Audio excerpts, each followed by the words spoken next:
Five friends drive up to a remote cabin in the woods for a fun-filled getaway and accidentally stumble onto an archaeologist's recent find, the Necronomicon. When they play a recording of an incantation from the book, they unleash hell itself upon the cabin and themselves. As his friends are possessed one by one, Ash Williams becomes the last man standing and cements Sam Raimi and Bruce Campbell's status as horror legends and pop culture icons in the film that started their careers, 1981's The Evil Dead. I'm Connor Eyzaguirre. I'm Caleb J. And this is 2021's last episode of Filmgazm.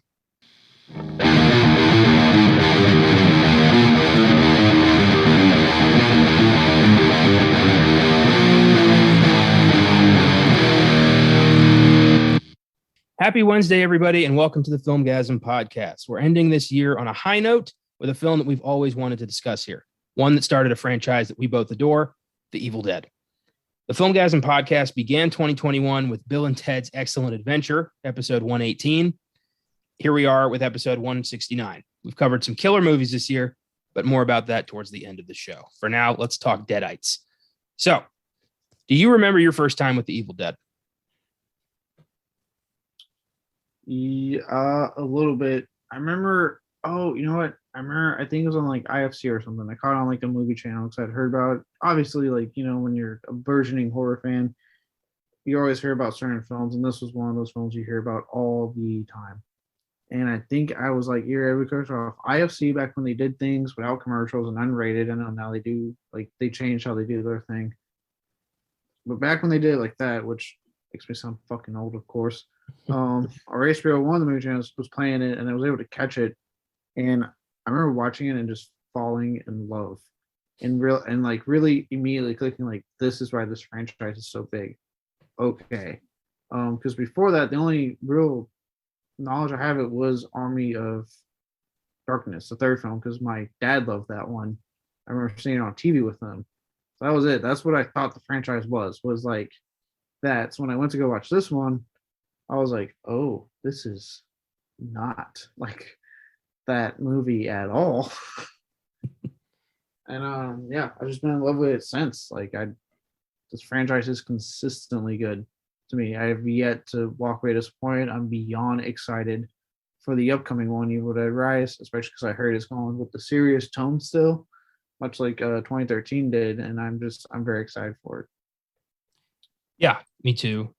I had a pretty similar trajectory with Evil Dead. I, as a kid, was terrified of horror movies. After I watched Evolution and Signs at the theaters, I was very much in the camp of, I don't ever want to be scared again.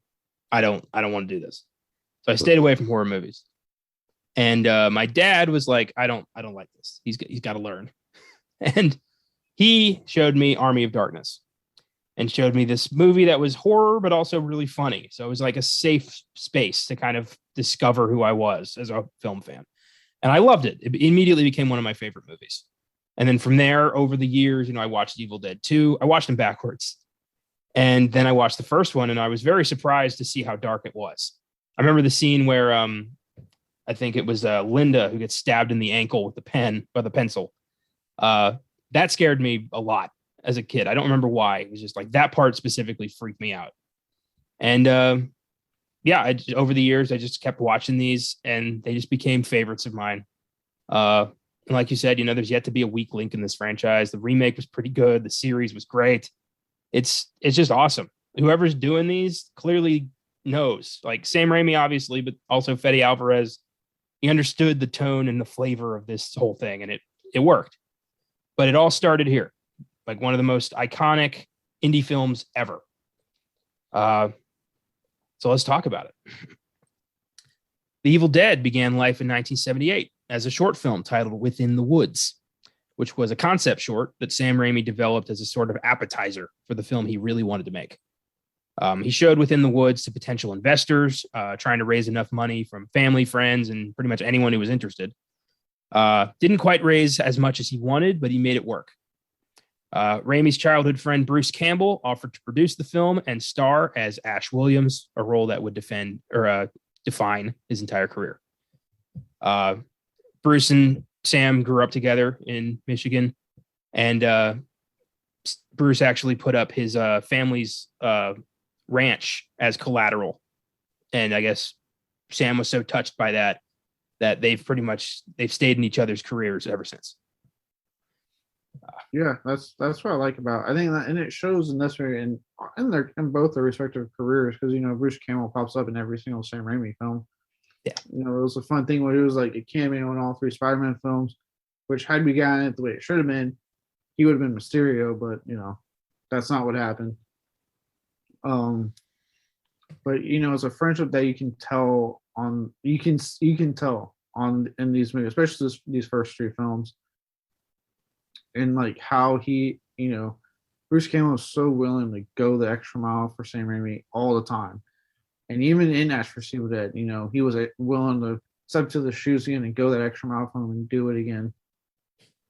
All these years later, and even when they were talking about like the new movie that's coming out, Sam Raimi and Bruce Campbell and Robert Tappert, they all make sure that they actually vet these directors and like, are you bringing a good ideal to this franchise, because it means a lot to people. So it's like their friendship is something you can tell in this film. You can tell it throughout their career. It's still very clearly strong, and also just a love for this franchise. The fact that when they do bring in these new directors, they make sure that they're getting it right and they're doing something good that fans would want to see. Yeah, definitely. I love that they care that much. But I get it, they developed this when they were in their late teens. I mean, Evil Dead has been there their entire lives, which is pretty cool. The fact that they've never been bitter about it, they never tried to distance themselves from it. If anything, they've been doubling down repeatedly their entire careers. It's wonderful. And we just get to reap the benefits of this friendship. Yeah, it's great. And sometimes I know it can definitely have its issues. Like I know leading up to Black Friday, a lot of people were like, hey, Bruce Campbell's not Ash, and blah, blah, blah, blah, blah. And it's like, yeah, he's a fucking actor, idiots. Like, he acts. It's his job. Watch fucking Burners for 7 seasons. I think it's like how long that show lasted. He wasn't Ash in that show. I actually remember when I saw him in that, I was a kid, so I went, hey, it's Ash. And I was like, no, it's this character. She watched Burners the whole way through. But it's like, it's crazy. How are people really that disconnected? I don't know. And I think people forget that he was on like Xena and Hercules shows in the 90s. Like, he's been in a lot of other like really good shit outside of Evil Dead, but it's just amazing that like he's in this horror comedy called Black Friday. We're like, oh, he's on Evil Dead, so fuck this movie. Like, if you, as far as I'm concerned, you're not really a true fan if you can't see beyond that. Like, if you can't accept him outside of this role, you're not a true fan. Like, you don't deserve to be a true fan. Like, you would be willing to accept, encourage anything he does and at least give it a fair shot. You don't have to like everything he does. I wasn't the biggest fan of Burn Notice personally, but it was it's a good thing that lasted for him for a while there. Well, I think that applies to pretty much anything. Like, if you can't separate actors from the work that they're in, like I think about all those people who went apeshit on The Last Jedi attacking Kelly Marie Tran for the character she played in the movie. Like, what is wrong with you? Like, fuck off. These are actors. This is a job. It's remarkable to me. True fans are able to understand that this is all fake.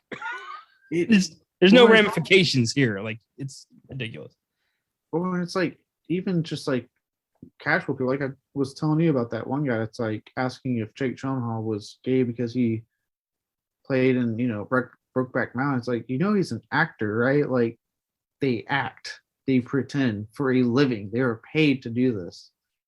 Yeah. I don't know if you're aware of this, but demons don't exist. Time travel, not possible. Like, oh God. And I've met Bruce Campbell 3 separate times, and he is also super fucking nice, which is really good to know. Like, he's the coolest guy. He signed my S-Mart badge and told me to shop smart. I about fell over. Right. I thought it was cool when we on one of those times when it was both of us, I got to meet him. Yeah. And we witnessed that one dude run up to him after he waited for everyone to get done in line. And the one guy random said, "Hey, Mr. Campbell, Mr. Campbell, my buddy's on the phone. He's a big Evil Dead fan." And he's like, "What's his name?" And like he grabbed the phone and said, "Hey, it's Bruce Campbell." Like he didn't have to do that. He was done. He was walking away. And he took the time to do that real quick. Yeah. I love the guys who understand that like without the fans, they have no careers, and they embrace the fans and they respect the fans, and they really go out of their way to know that like they do care about how much we've put into their careers. I like when people recognize that. And Bruce Campbell's at the top of that. Like he's a class act, straight up. Oh yeah. The only thing you should never do, and it's totally understandable on his part, don't try to take something that was priorited to him to sign. So, really? Yes. Josh saw the actual interview when he was watching Yorkie-thon, where they upload the Bruce Campbell interview to the Movie Crypt episode like that following weekend, Monday, whatever you want to call it. And so I listened to it through there, and he brought up a time way back before Army of Darkness was even out in theaters. He was at a convention, and Joe Lynch's friend, not Joe Lynch, because Joe Lynch was from telling it, had gotten a bootleg VHS from one of the vendors, and then asked Joe Lynch, like, asked him, like, you think I should see if he'll sign it? And he was just like, "You do you, man. I have nothing to do with this." And he had the gall to go up there and ask him to sign it. And apparently Bruce Campbell just went, "Where did you get this?" And he pointed, he's like, "Over there." And he just got up immediately and walked over, and he goes, and he's like, "Hey, you did this?" And the guy's like, "Yeah." And apparently the guy, like, you could tell the guy got nervous, like, "Oh shit." And Bruce Campbell broke the VHS in front of him and said, "If you sell any more of this shit, I won't kick your fucking ass." Wow. Like he got angry. But I get it. I mean, between, first off, like, it's illegal. I mean, just the basis that it's illegal. Like you're not supposed to be doing that kind of thing. But also think about, like, especially now, let's fast forward to Ash vs. Evil Dead. The reason that show got canceled was because it was the most pirated show. So yeah, people were watching, but not on the channel it was on. They were pirating it. So it could have lasted longer. We could have had more fun with him and that character, but because people said, "I'm not going to actually watch him still pirate and watch it later," we only got the 3 seasons that we got. They're great seasons, don't get me wrong, but we could have gotten more. And so I completely understand where he's coming from. With my second the second time I met Bruce was at a showing of Evil Dead 2 in the woods, somewhere outside of Austin, which was so much fun. But before the movie, he did a Q&A, and during the Q&A, he was really trying to sell stars. He was really like, "Here's how you can download the app and do a free trial, and you can cram all 3 seasons of this show into a weekend. Like, here's how you can do it." Like, he was really trying to get the word out there on his show, and I just felt so bad. And then by the time I met him the third time, it was already gone. And he was a little bitter about it. He was like, "You guys weren't watching my show, were you?" Like, I felt bad. Oh, they were watching, just not the way they were supposed to. Oh boy. And what's funny is everyone was like, "Oh, maybe like Netflix or Prime will pick it up." It's like, no, because he's done. Like, he's made that very clear that he's not playing the character. Like, the time is up. To be fair, Stars is not one of the big ones. Like, if you like, that would be the only reason I would get Stars. It was a weird choice. Like, I think it would have had a better show on like HBO or even Showtime. Yeah. But yeah. That shit should have been Shudder's flagship show. Well, I don't think Shudder was as big as it was. They didn't even have Joe Bob back then. Like, they were so trying to figure out like what they needed to do. I know, but if the timing had been right, how beautiful that would have been. Oh, dude, if the timing had been right, God, between like how they have now Joe Bob and Creep Show, like, they could have done Ash vs. Evil Dead. They could be doing Holliston. Like, they could be doing all these shows that I wish had lasted longer. Yeah. Carrying that torch. Well, we'll talk a little bit more about Bruce and Sam's careers in a bit here, but first a little bit on the production of The Evil Dead, which was a fucking mess. These are all new people in the industry trying their best.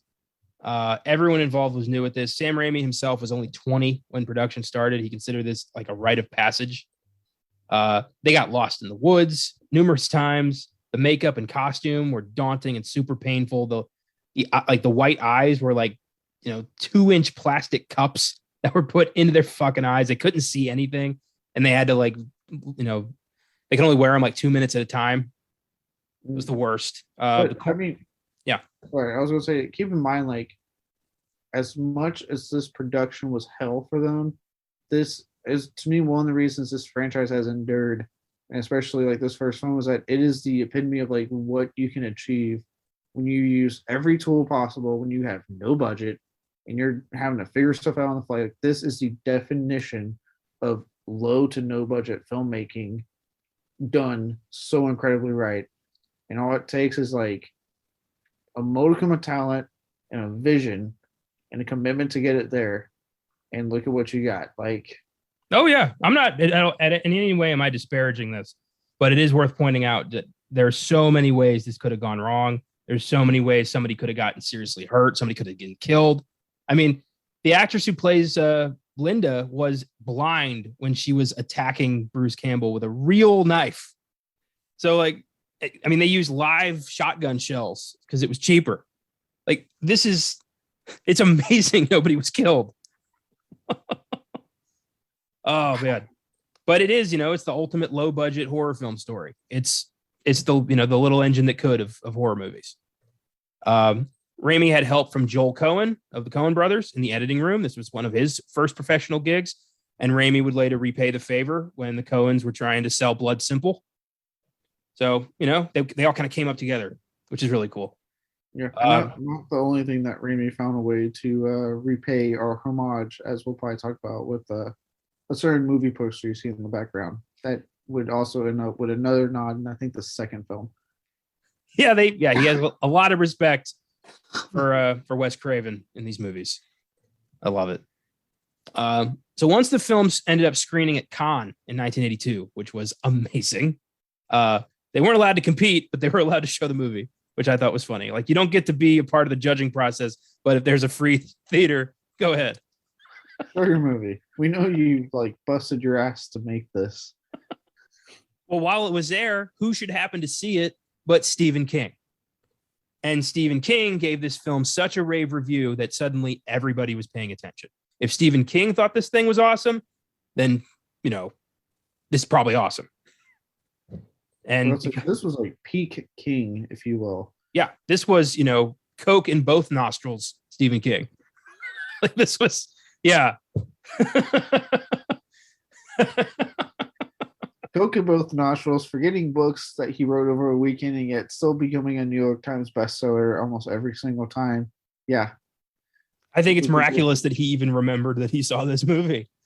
There's certain people in life in the entertainment industry that I hear their stories. I'm like, how are you still alive? You got your half the members of the Rolling Stones, but mostly Mick Jagger and Keith Richards, Ozzy Osbourne. Like, the fact that man is 70 something years fucking old, Jesus. And Stephen King, because you hear about your stories and you're like, how did this man survive the 80s? Not just that, but like, he got rammed by a fucking van when he was like in his 50s and just, spent some time in the hospital, walked away, bought the van, beat the shit out of it, and wrote that guy into one of his books as an idiot. Like, it's clearly God's a fan. God's like, I'm keeping this one alive. I need to know what other books he's coming out with. That's hilarious. My favorite one is it was after King wrote Cujo.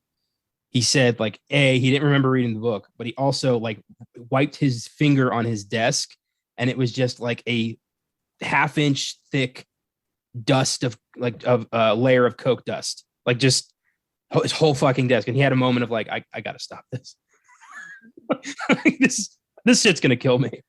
To point out, he had kids at this time, and they talk highly of him as a parent. I'm like, when he wasn't coked out of his mind? When? Oh my God. Not saying Stephen King's a terrible person, but like, does he remember some of the things you're telling and you're like in your prefaces there, Mr. Joe Hill? Like, I don't know. Maybe they remember Dad as being like, playing in the background and running really, really fast, like playing in the backyard, just being like, I never caught dad when we played tag. He ran so fast. I don't know. You know, you could be, I'm sure you could be on coke and still be a decent parent sometimes. Oh boy. If you ever want to see what Stephen King just coked out of his fucking gourd looks like, watch the trailer for Maximum Overdrive. It's a thing of beauty. It's amazing. I didn't know anyone could open their eyes that wide. He is so, it's ridiculous. You're gonna be really scared. It's oh boy, it's even better knowing how fucking goofy that movie is. Oh yeah. But Stephen King was instrumental in the Evil Dead success, so we can all thank him for that.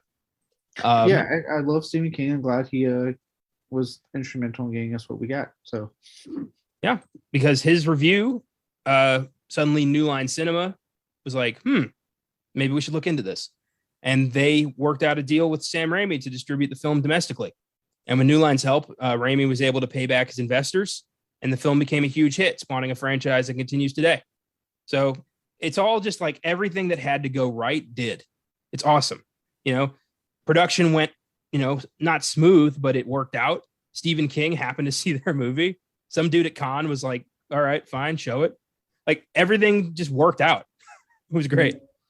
Yeah, I mean, like I said, it really does speak to like, as far as the filming process, the ingenuity of like Sam Raimi, mostly because like you can make the argument Bruce Campbell was going to come to his own until the sequel, in this series. But thinking of things like the tracking shots that he does to mimic the demons, and the fact that that's him running around with a fucking camera to get those shots, and just shaking it as he's running, like in the dark, in the woods. And look, I've been camping. You can't see shit in the woods. Like, it's a fucking miracle. Like, so much of that film get made, like you said, safely, especially in, you know, the unfortunate recent events or event that has happened in what I'm assuming was a much safer setup, but who knows, maybe not based off what happened. Yeah, it's a miracle like it got made and turned out as good as it did and launched so many people. Like so many crews got launched thanks to this movie. Yeah, it became, you know, everyone was like, well, if I can, you know, if they can make a movie on, you know, a couple $100,000 in the woods with their friends, like what can I, you know, maybe I could do it. And so many different people thought that. And we got so many different films and careers that were jumped off or inspired by the Evil Dead. It's one of the most important films in history, as far as I'm concerned. Yeah, like I said, it's to me, and I think for a lot of people, still the golden standard of what you can do at such a low budget, like what you can achieve with just using your own, you know, thoughtful, what's what I'm looking for, creativity to achieve what you need to, and using the filmmaking techniques that you know, and to an extent being knowing what you can break, like what filmmaking techniques you can break, because you have to know them to an extent to be able to break them. And you know, this film kind of shows that. Oh yeah, big time. I remember seeing an interview. It was on Bravo's 100 Scariest Movie Moments. This was like it was in the 70s or something. And Bruce Campbell was talking about Sam Raimi's directing skill and how he used a lot of tricks because he was an amateur magician, Sam Raimi. And he used a lot of like, you know, tricks of the trade to move his camera in ways that a lot of people had never done. And it shows. I mean, you know, the camera zooming like, into the woods is a staple of this franchise. It's creepy. It's weird. You don't know what's on the other side of this thing. You never know. And it's awesome. It's still, yeah, it's cool to see, you know, kind of a budding genius at work with this movie. Yeah. And I think what's also cool to me, you know, not just like the direction that's still just like, to me, the direction, like you text me earlier, like it does hold up very well. Like the direction alone is very hold up, but also like the practical effects, like what they had to do to achieve a lot of these effects, like to me, still holds up. Even the stop motion stuff they kind of employed for the climax, it all still holds up. It all still looks great. Like they're the pencil scene, it still like kind of makes me cringe because it just looks so painful. And the way they go, like all that stuff, you know, God, I'm not good at math, so I'm not going to try to do the years. It's probably like what, a 34 something old movie by now. Here, let me do the math. Please, because my math sucks. This year is the 40th anniversary of The Evil Dead. Okay, it's 4 years old, and to me, it still looks good. Hell yeah. If y'all want to learn more about the production of The Evil Dead, I recommend reading Bruce Campbell's autobiography, If Chins Could Kill. He goes into how Evil Dead was made. And then also, it's just funny as hell. He's a great writer. Okay. I know there's the documentary is not what you think, but those that Hell to the Deadites they put on Shudder, but that's more about the fandom around the series, and I've been meaning to watch it nonetheless because I'm curious on that.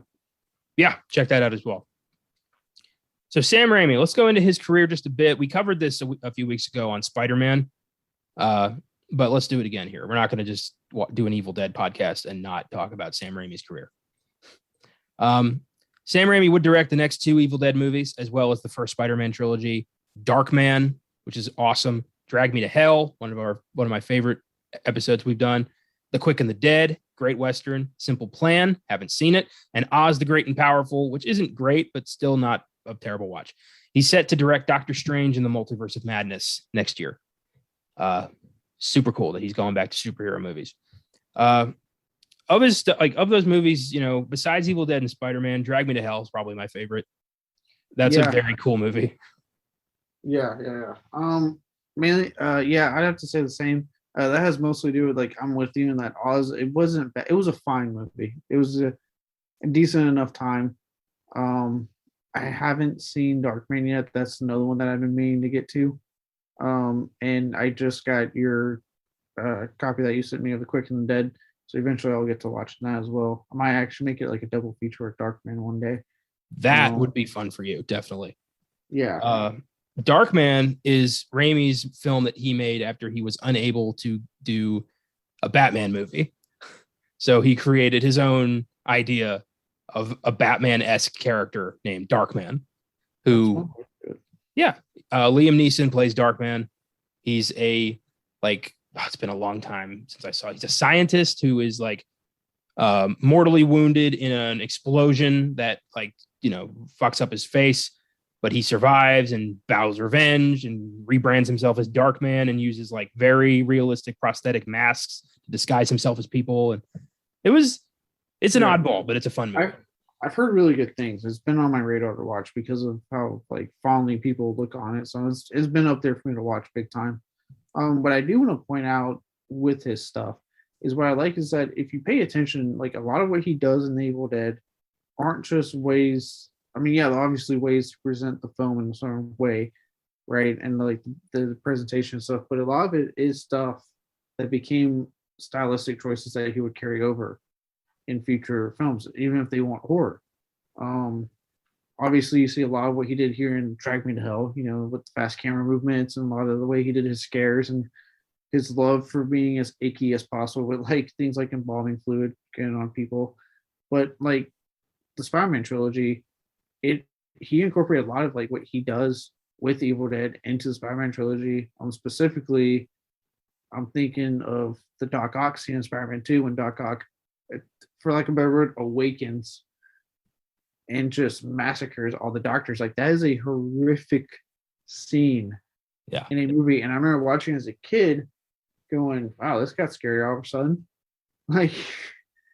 And because he does his his shots, he does the quick zooms and everyone's screaming. And it's a legitimately horrifying scene. So the fact that he hasn't forgotten his roots and he constantly finds ways, even in his more mainstream films and his later films, to kind of give us to go back and do these quick little cool little nods to his early career, where it'd be like we said, Bruce Campbell in almost all his movies and cameos. Because I'm very curious on how Bruce Campbell is going to be in Doctor Strange, because I'm determined he's in fucking Doctor Strange. But from doing that to, I said, doing his stylistic choices and bringing them over into another movie where it's just for a quick scene in Spider-Man 2, it's cool seeing that. Yeah, it's awesome. We talked a lot about that when we did our Spider-Man episode, particularly the Doc Ock scene that you mentioned. It's the most Sam Raimi part in all three of those films. It's pure, horror fantasy out of nowhere, especially when the one doctor, like, grabs the bone saw and just like holds it up. Like that was like, come on. Yeah, it's great. I'm very curious to see what he does with Doctor Strange. I really want to watch A Simple Plan. I think it's like the only film of his I haven't seen. I haven't seen The Gift either from the early 2000s. I got to watch those too. Then I'll have cleared this guy. Okay. Yeah, I'm definitely curious with like Doctor Strange, because like Doctor Strange, something I keep seeing around for, and I get it, is like it almost feels like a full circle film for him, because it's not just him kind of coming back to Marvel and superhero and doing this time an MCU movie. Like he did Spider-Man, especially on the heels of Spider-Man No Way Home and what we got in that movie. Coming back to that, but in a way he is coming back to horror, because it's been heavily promoted as a horror superhero film, and Marvel's foray into horror. So the fact that they not, I mean, obviously I know their original voice was Scott Derrickson, and he dropped out for good reasons, but the fact that their immediate backup thought was about Sam Raimi. He's done the Spider-Man trilogy. He's done the Evil Dead. Like he's done horror. He's done superhero films. Why not get him to do this? It's the fact that he agreed makes me kind of go, okay, cool. Let's see what Sam Raimi has to do with this. I love the fact that he has had his Oldsmobile in every single film he's ever done. Like even in The Quick and the Dead, it's like he cut it in half, and the bottom part is like a cart or a wagon going through town at one point. Like it's awesome. I love that he's done that. It's Uncle Ben's car in the Spider-Man trilogy. Yeah, it's just this Oldsmobile he's had since the first movie. Just keeps fucking popping up. It's that and Bruce Campbell are his mainstays. Yeah. One's easier to get than the other. I feel like it's easier to get Bruce than it is to get the car. Yeah. Speaking of, Bruce Campbell became an indie film star with his role as Ashley Ash Williams, the ultimate groovy, badass Deadite Slayer. Campbell would play Ash in the next 2 Evil Dead films, the Star sequel series, a brief cameo in the remake, and 4 video games. He is, to date, the only person who has ever played Ash Williams, which is beautiful. The only person to play Ash Williams. Whatever happens, like when these people have long passed, right, with the franchise, because I mean, undoubtedly the franchise is going to keep going without them. Like it's just how Hollywood works. Yeah. If you don't think how it works, look at SpongeBob. They weren't supposed to do spinoffs. SpongeBob voice actor died. Next thing you know, like 5 fucking spinoffs came out. It wasn't the voice actor; it was the creator of the show. Oh, the creator. I'm sorry, but your point stands. Yeah. Yeah. Sorry, I fucked that up. But yeah, they literally waited till he died. So, it's going to happen. All I can hope is that they never ever try to get a new Ash Williams. Like, if anything with 2013 Evil Dead, and hopefully this new one prove, this series can go on without having him be the main character. I agree. The character and the actor are just too melded together for it to work with anybody else. And I really hope everyone acknowledges that. Campbell has also appeared in the original Spider-Man trilogy, the TV series Burn Notice, Escape from LA, Sky High, Bubba Hotep, The Hudsucker Proxy, Maniac Cop, Congo, My Name is Bruce, and Black Friday. Guy's got a hell of a fun career. I think, he's definitely, I think he picks projects based on how fun they sound. I think that's how he does it. And yeah, his resume is pretty good. My Name is Bruce is such an underrated gem that I don't think a lot of people know about. It's such a cool movie. Have you seen My Name is Bruce? Not all the way through, because I've been meaning to watch all the way through. I just kept coming in on like bits and pieces when it was on TV, and I was like, oh, fuck, I need this like from beginning to end. It's basically, guys, if you haven't seen this, it's Bruce Campbell playing a fictionalized asshole version of himself whose career is in the shitter. And this kid kidnaps him, hoping somehow he can help his town fight off an actual demon. And he's not good at it. It's really funny. There's Ted Raimi's in it. Various Evil Dead alumni have cameos in it, and it's very tongue in cheek and definitely for the fans. Nice. Sorry, I'm gonna look at my pants because I just realized I'm wearing my Evil Dead lounge pants. I actually did not plan this. I just put them on. Nice. So here we are. I am currently rocking my Wiseau acting school t-shirt, which I just fucking love. So let's talk about the rest of the cast. Obviously, Bruce Campbell's the most notable name here, but the rest of these guys we're talking about for a bit. Ellen Sandweiss plays Ash's sister Cheryl. She would reprise her role in the series Ash vs. Evil Dead and also appeared in My Name is Bruce and Oz the Great and Powerful. And she's also going to be, I'll just say this so you don't have to say for every single one, but all coming back for the video game, for the upcoming one. Woo! That's great. I love that. Yeah, I cannot wait for that fucking game. That and Texas Chainsaw Massacre. If you would told me like 2 years ago, like, hey man, you want to have a year where you get an Evil Dead video game and a Texas Chainsaw Massacre game, I'd be like, yeah, okay, sure, buddy. Richard DeManincourt plays Ash's friend Scott. He was also in Crime Wave and 2 short films. That is all. Crime Wave is an early film that Sam Raimi and the Coens worked on together, and it is fucking horrible.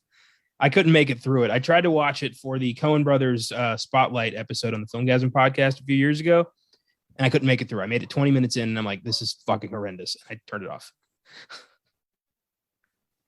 I haven't seen it, so yeah, don't bother.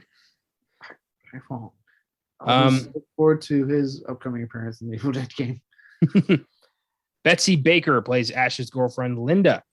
She's made a career out of bit parts in various TV shows, but she did have a major role in the miniseries Sharp Objects. And as Caleb said, she is reprising her role for the video game.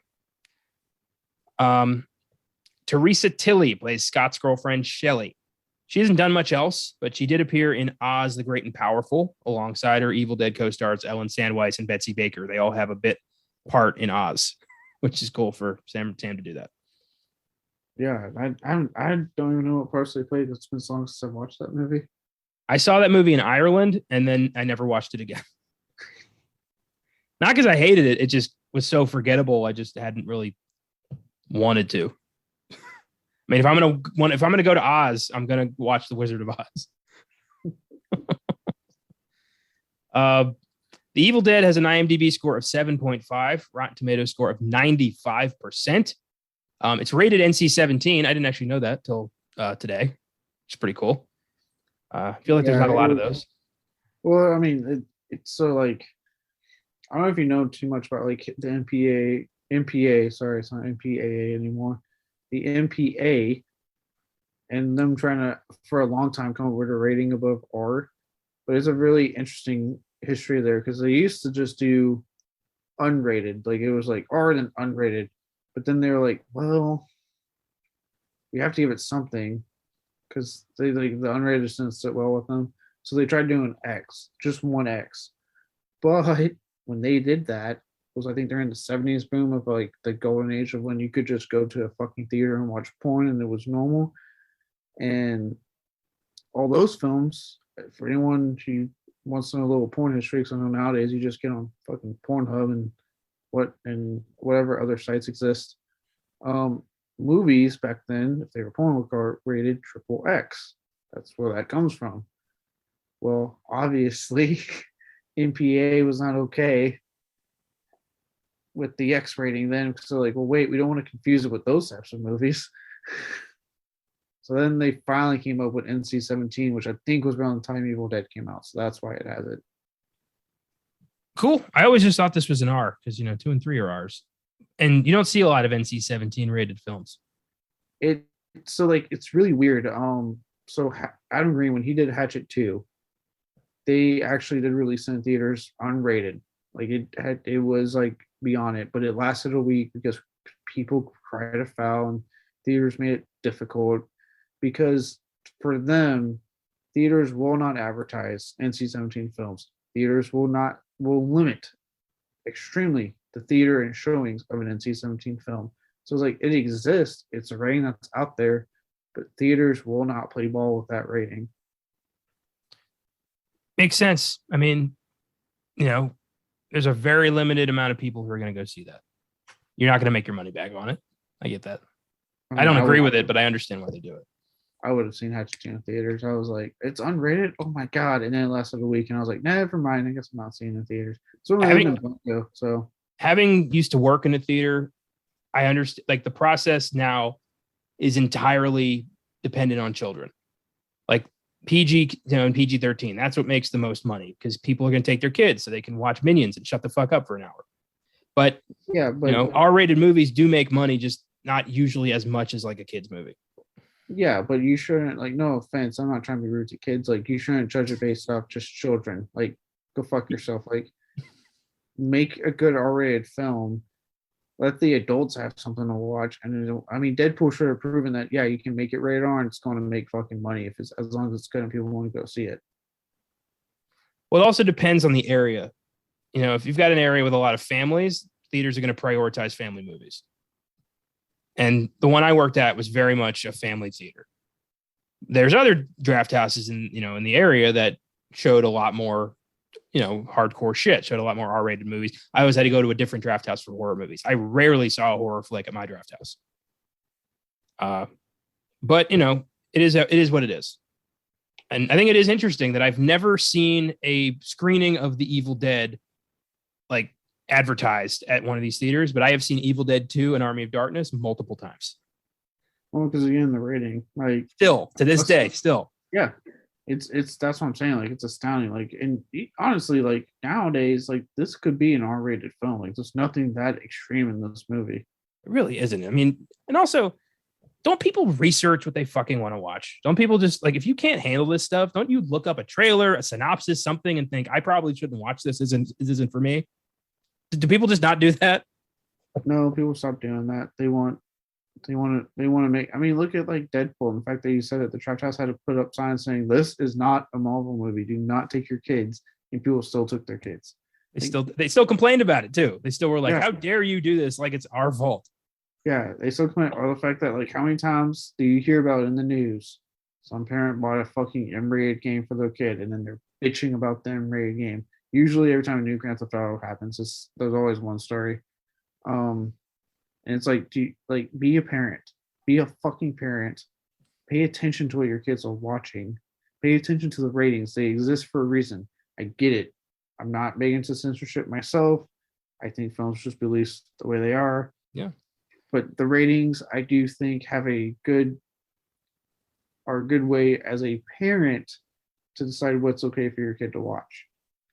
Because you can easily just sit there and be like, no, it's rated R. I'm not taking my fucking 9-year-old to go see this movie. Like, well, it also needs to be said continuously because just people aren't fucking paying attention to this. And they never have. It is your responsibility as a parent to determine what you want your kid to see or play. It has nothing to do with the filmmakers. It has nothing to do with developers, actors in the movie, the dude at Target who sold it to you. None of it's not their fault. It's not their problem. It is your responsibility. If your kid gets a hold of Grand Theft Auto, most kids, between the ages of like 8 and 14 don't have $60 just lying around. You bought them that game. You didn't vet it. That's on you. And same with horror movies. You didn't find out what this was about. Your kids saw it. You're upset about it. That's on you. Mm-hmm. Yeah, movies, guess what? Get on IMDb. They will tell you exactly why that fucking film's rated R. YouTube has trailers of every movie ever made. You can find out there what this is going to be about. Usually the ratings plastered on there. Video games are even better. Video games are amazing about it. All you gotta do is flip it to the back, and it's going to have the fucking rating and exactly what's in that game to get that rating. And yet, people always deflect responsibility. They're always like, people shouldn't be making this stuff. People shouldn't be selling this to kids. Like, no, just put some fucking effort into it. No, they can make what they want. You need like, look. So, like, for example, like with Josh's kids, when they're here, I don't watch what I usually watch because I'm not sitting going, oh man, why do the creators have to make like yell? Why does Yellowstone say fuck all the time? I don't give a shit. I just know, like, oh, his kids are okay. I'm not gonna watch it around them because they say fuck, and they occasionally have sex in that show. It's not often, but it happens. And it's like, see, it's that simple. I go, hey, they're gonna be here. This show has this commentary in it. I'm not gonna watch it around them. Ain't that fucking difficult? Fair enough. And I don't, maybe it's just, I didn't grow up with a lot of restrictions. I didn't have, I had M-rated games as a kid. I had horror movies as a kid. I watched a lot of R-rated shit, but I didn't turn out to be a psychopath or, some kind of a danger to society because I knew it wasn't real. Yeah. And it's that easy, really. Well, again, that's where the parent part comes in. Like, you teach your kids it's not real. Yeah. Like, I swear, like, yeah, if your kid's playing Grand Theft Auto, let them know, like, you can't just grab a hooker, fuck them, and then kill them for money. Like, you can't do that in real life. You can do it in Grand Theft Auto all day. Like, there's no repercussions in Grand Theft Auto, but don't do that in life. You can do it in real life probably one time. But it won't end well for you. There's no respawns in life. But yeah, it's just a whole. I hate when people deflect responsibility and just don't own up to their own mistakes. And it happens in that situation all the fucking time. It has since film and video games were invented. Huh. There's always been somebody trying to suppress it. Yeah. The only time a parent has any say so is when the theater does actually fuck up and show like a horror film in place of the kids movie that was supposed to be for that showing. In that case, you've got every right to sue, to bitch. That's 100%. That's in that case, yeah, that's one of some theater. Granted, those cracked me up. Like, I think one I read was like, I forget what the kids movie was. I remember exactly what happened. This is it was Frozen. And there's a 2010 horror movie called Frozen that has to deal with like people trapped on a ski lift or something like that. And they accidentally started playing that movie. That's not even the worst. So I forget what the kids movie was, but I remember when The Hills Have Eyes 2 came out. The whole opening of that movie is a very graphic birthing scene, and then the woman getting bashed graphically to death after. Shit. I forget that scene played for what was supposed to be a kids movie, and parents were furious. They're like, "What the?" And I'm like, "Man, I would have hated." And don't get me wrong, like Hills of Ice 2 sucked. Like, it's not a good movie, but like, I would have been pissed if I was like being like, "Guys, Hills of Ice 2, let's do this," and all of a sudden it Kiss Me playing. I'm like, "What the fuck?" I didn't even think about it from their perspective. Like all these dudes like super pumped to watch the new Hills Have Eyes, and all of a sudden like fucking Happy Feet comes on, and you're like, "What happened?" And you can just hear the kids screaming down the hall. I'd be rushing out. They'd be like, "Oh yeah, let's go see what's going on here." I remember reading about one instance where the trailer pack got mixed up, and some kids movie got like one of the Saw trailers before it, and people were like, "Ah, no!" I love cosmic accidents like that. God, instead of watching fucking Incredibles 2 or whatever it's, if it's Halloween, it must be Saw. And then Walt Disney Studios. Nobody's thinking about Pixar anymore. Mom and Dad have to answer a lot of weird questions over the next hour. Yeah. I think that shit happened with Hostel also. I think someone mixed up like Hostel with a kids movie. Jesus Christ. It's always like a horror film with a kids film. It's funny as shit to me. I'm like, this can't be an acting. Like someone's fucking around, doesn't want their job anymore. It's like in Fight Club when Tyler Durden was hiding dicks in the film. Like that's what's happening. Some disgruntled dude is switching the projectors. In that early 2000 torture porn was just the best era for me. It was like, oh fuck, all these fucked up movies coming out. Oh yeah. Take it from me. Movie theaters pay shit, so I get it. Most jobs pay shit. That's why we have a labor shortage. Yep. It's gonna be a lot of dicks and a lot of different things over the next couple of years. So The Evil Dead grossed almost $3 million on a budget of around $375,000, which is fantastic. It spawned two sequels. Especially in 81, I believe. Yeah. And adjusted for inflation, that's special. That's good money. And that's not even counting the residuals and the merchandise and all the fucking millions this film's made since then. I'll say the re-releases, like I have the Blu-ray, but Josh has the fucking 4K re-release of it. So like that right there, like yeah, I've got a British steelbook variant that I stumbled upon that actually works on my player. So I've got a nice one. Looks yeah, cool. And then like what is it? They just came out with the Groovy Ash set that looks really badass. Like, yeah, True, but there's no Army of Darkness. that was really weird to me. But I think it's because like Army of Darkness has like a weird history. Like as we kind of, I know eventually we'll get to all these films. It has a weird history because it's like actually like the only major studio backed one. Well, technically, I guess Evil Dead 2013 was studio backed, but like at that time it was only major studio backed one, and like they called it Army of Darkness as opposed to Evil Dead 3, which sometimes bugs me when people are like, "Oh, they're going to do Evil Dead 3 or Army of Darkness 2." I'm like, "No, it's going to be Evil Dead 4." Like, I've actually had to like arguments with people, and they're like, "Army of Darkness isn't connected to Evil Dead." I'm like, "No, it's the third movie." I think they changed it to Army of Darkness to get it to sell. I think that was like a big. I would have to relook it up on why I even got titled that. I looked it up a little bit. It's a Sam Raimi owns the rights to Ash and the Deadites, but New Line owns the rights to the Evil Dead name. Okay. So Army of Darkness was not New Line; it was Sam Raimi, but he couldn't call it Evil Dead. Right, and he did it with Universal instead. Yeah. So that's and De Laurentiis. Yeah. And that's why Ash versus Evil Dead never once mentioned Army of Darkness. It's why Ash doesn't work at S-Mart. Like that's why. And it really bugs me because I wish all this shit got to, be comfortable with the family reunion. You know what I mean? Yeah, it can be, because like I said, I didn't even like it's the fact that they always have to kind of ignore it in the wider reach of the franchise. And like I said, the fact that people out there are just like, "Oh, are they ever going to do Army of Darkness 2?" And I'm like, "You mean Evil Dead 4? Because that's what it would be. It'd be the fourth Evil Dead movie." Yeah, see, it just confuses people. It's like if Elm Street 3 was just called Freddy. Yeah. And then, like we said, you got this kick-ass box set that includes the first film, the sequel, Ash vs. Evil Dead. I can't remember if it includes the 2013 film. I don't think it does because it's the groovy Ash set. Yeah. But it doesn't include Army of Darkness because of the whole rights thing. Like, there's nothing they can do about that. I don't even want it. Like, if Army of Darkness isn't there, I don't want it. Yeah, it's frustrating.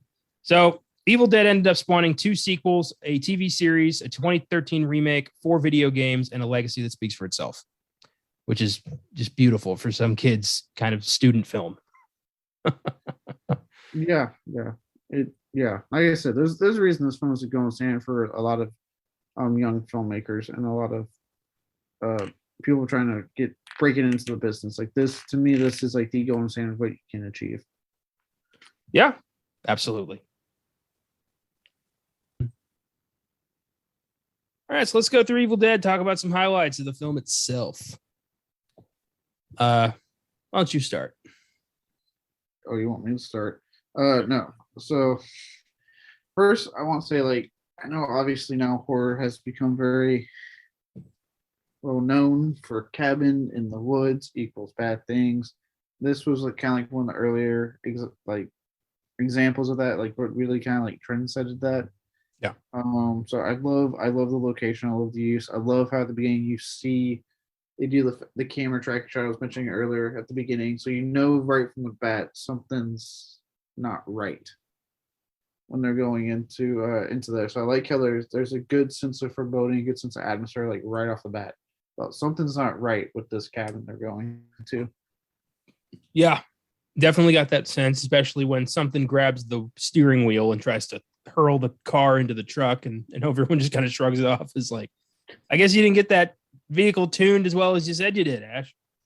Well, Ashley. They keep calling him Ashley in this one. I love how in the show, like his dad points out that like he called him that to make him like tougher. Like fucking Boy Named Sue, that Johnny Cash song.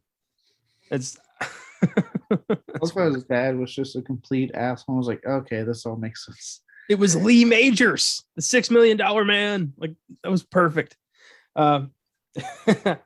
Anyway, yeah, the set design is impressive considering they just kind of found this cabin. Like it's impressive. So, I mean, the cabin itself has become so iconic with the franchise. Like, I remember that was one of the things about the 2013 film was like, you better get the cabin right when that was announced because fans will riot. I wouldn't. I would have been like, well, let's see what they have to offer here. but I know a lot of hardcore fans are swimming like the cabin's not right. Blah, blah, blah, blah. So Yeah, and if I owned something that was like beloved, I would go out of my way to irritate those fans. Like the people who like, I'd write a good story. I try to make a good movie, but I do little things just to piss off the people who are constantly up my ass. You know what I mean? yeah.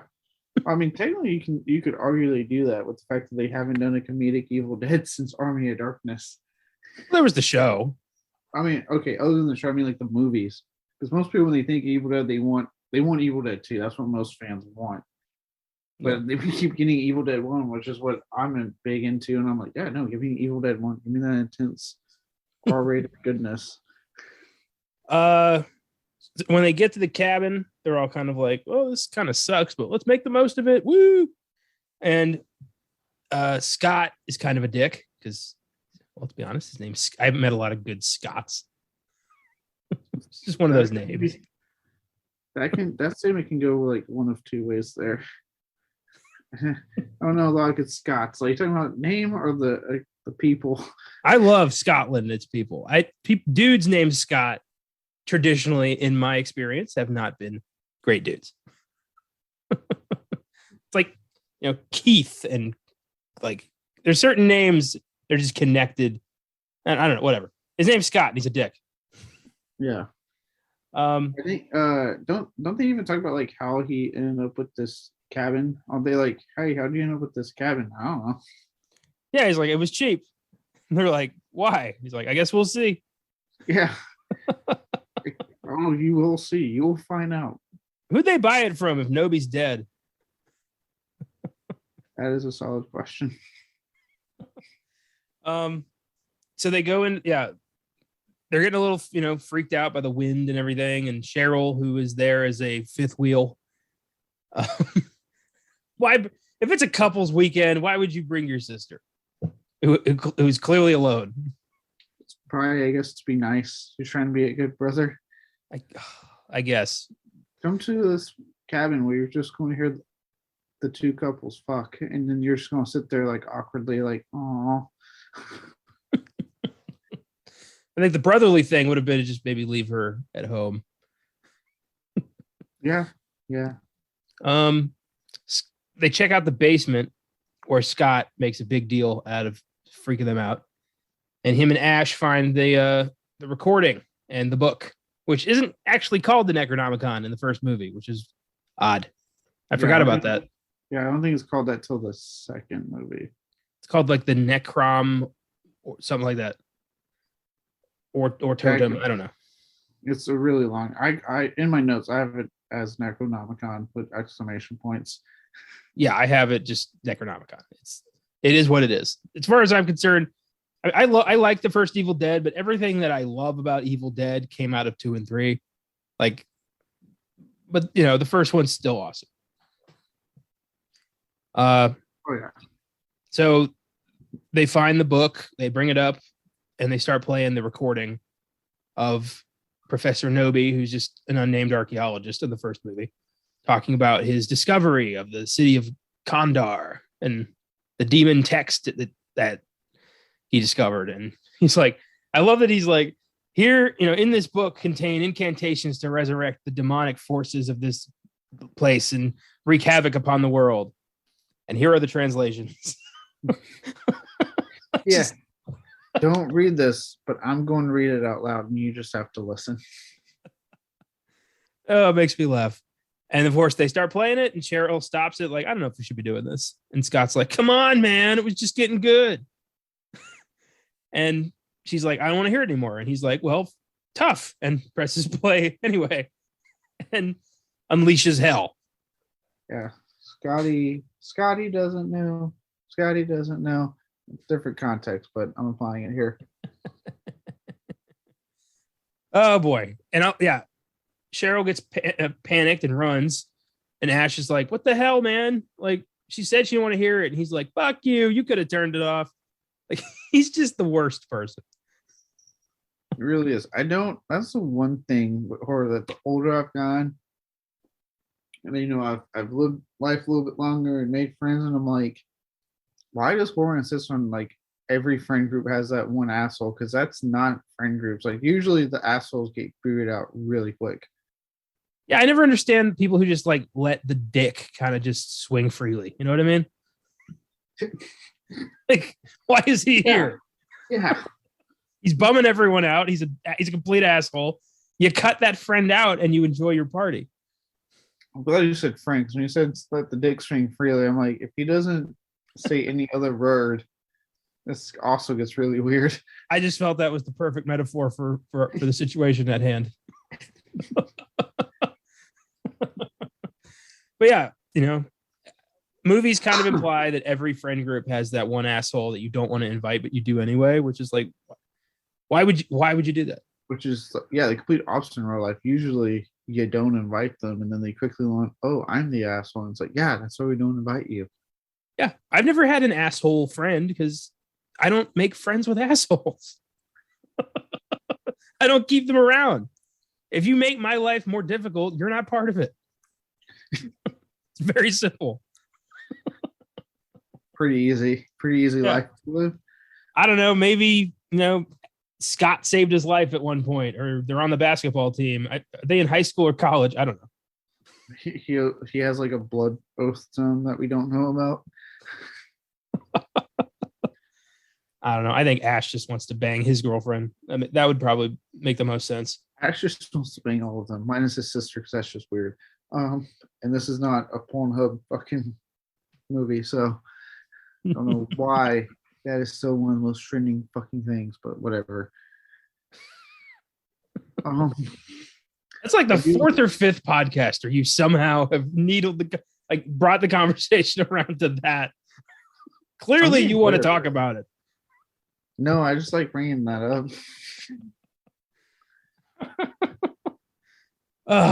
So it works every time. I do like real quick in this scene. This is when it begins with the nods that him and Wes Craven would make in their movies. Because when they look in the basement, it's very clear, especially if you watch in the highest possible quality there is, which apparently now is 4K. A little bit of the Hills Have Eyes poster is in the background, which again is cool because Wes Craven noticed it, and it's inspired, but he did make a reference to it in a movie right after that, and then you see the Freddy glove in Evil Dead 2. So they had like a nice little thing that started with this film. That's nice. That's cool. I like when geniuses pay homage to each other. A tip of the hat to you, sir, and a wag of the finger to you. It's nice. So now we get to the most controversial scene in the movie, which is when Cheryl is fucking raped by the trees. Yeah. So I put tree rape in my notes. I almost put exclamation marks because I kind of look forward to the scene because it's just a so out there scene that it's just like, what is happening? I realized where I said, I realized what came in my mouth. I'm not taking it back. I'm just going to plow forward.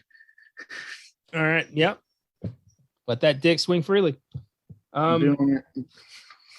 It's a rough scene to watch, but it does immediately let you know that this is going to be fucking weird.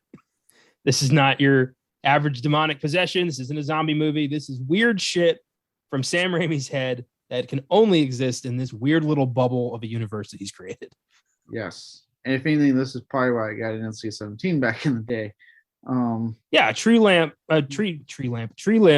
just shoving its way up there. No rating system is going to prepare the MPA for that. No. But you know what? I don't feel weird saying this is an iconic almost scene of the film. It's a very well known scene from the film, and I oddly enough do look forward to it. Because I remember when they were doing the 2013 Evil Dead, they were adamant that they were going to put the tree rape in the new one, and they did. And dear God, did they go further with it? Yeah, it's weird that tree rape's been tied to this franchise almost 3 times. It almost happens in Evil Dead 2 also.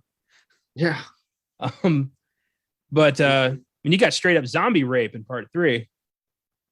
Yeah, that's right. Yeah, there's a lot of rape in this franchise. You forget about that. And Sam Raimi came out and said he regrets putting this in the movie.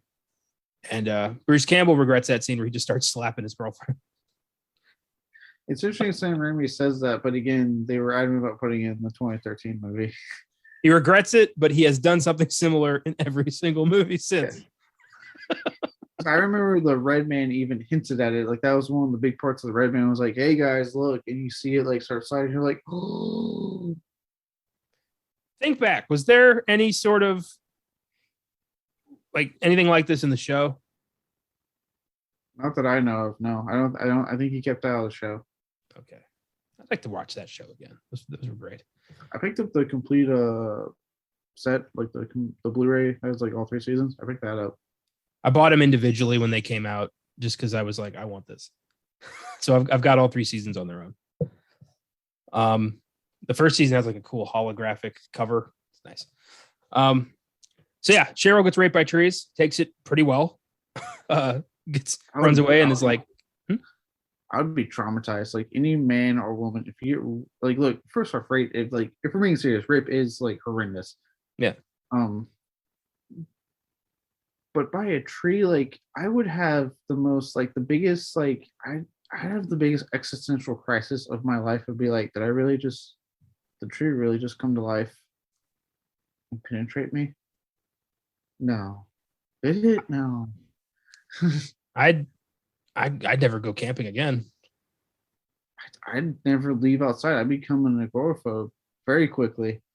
But she just kind of like, she shrugs it off and is like, hey, we got to get out of here. Hey, we got to get out of here. Just got raped by a tree. We got to go. Let's grab the video games. Wait, hold on, Cheryl. Let's back this up. Back it up. We're not just going to go past this. Did you just say raped by a tree? Yeah, but still, we need to get out of here. All she tells him is the trees are alive. She doesn't say why. She doesn't say what they did. But you know what you did. She looks out there. You know what you did. You know what you did. I'm just picturing her like pointing out, like there's like a bunch of trees in a police lineup, and she's like, it was that one officer. That's the tree. Show me on the teddy bear where the tree touched you. This is fucked. This is a fucked conversation. Anyway, tree rape. We talked about it. Moving on. Tree rape. I think for me, one of the most horrifying moments is when they realize the bridge has been destroyed. Like, because that really shows the power of these things and how fucked they are. Like they're trapped. Yeah. And I like that. I like what the moments in a horror movie when you find out there is no way out. Yeah. To me, yeah, no, that's definitely the part where like I feel like the movie just punches you in the gut. Like, well, they can still take the bridge and they're fine. And then it shows you that and it's just like, no, they are stuck. Yep. Like they have to get through this somehow. For me, the scene that actually kind of still gets me in its creepiness, and that's just because I think like the demon noises are actually like really creepy in this series. Like Sam Raimi really, like to me, has made some creepy ass demons.